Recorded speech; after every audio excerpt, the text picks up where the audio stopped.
नमस्कार, मैं हूँ आशा भोसले। बाहर बन के आओ कभी तुम्हारी दुनिया में।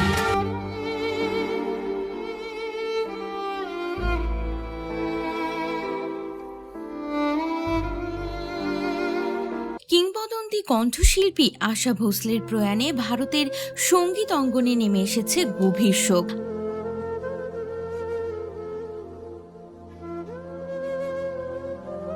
আজ রবিবার দুপুরে ৯২ বছর বয়সে শেষ নিঃশ্বাস ত্যাগ করেছেন তিনি।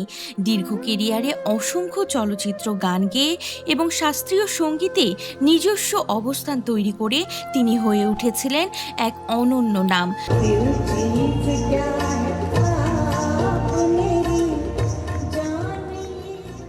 জানা গেছে হৃদরোগে আক্রান্ত হওয়ার পাশাপাশি ফুসফুসের সংক্রমণ ধরা পড়ায় শনিবার তাকে মুম্বাইয়ের একটি হাসপাতালে ভর্তি করা হয়। রবিবার সকাল থেকে তার শারীরিক অবস্থার অবনতি ঘটে।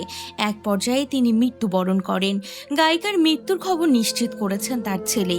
ভারতীয় সংবাদ মাধ্যমকে তিনি বলেন, আমার মা আজকে মারা গেছেন। আগামীকাল সকাল 11টায় লোয়ার পারেলের কাসা গ্র্যান্ডে সবাই এসে তাকে শেষ শ্রদ্ধা জানাতে পারবেন। এখানেই তিনি থাকতেন। এরপর বিকেল 4টায় শিবাজি পার্কে তার শেষকৃত্য সম্পন্ন করা হবে। এর আগে শনিবার গায়িকার নাতনির পক্ষ থেকে এক বিবৃতিতে জানানো হয়েছিল, আমার ঠাকুমা আশা ভোসলে দুর্বলতা এবং বুকের সংক্রমণের কারণে হাসপাতালে ভর্তি আছেন। আমরা আপনাদের সকলের কাছে অনুরোধ করছি আমাদের ব্যক্তিগত গোপনীয়তা বজায় রাখার জন্য।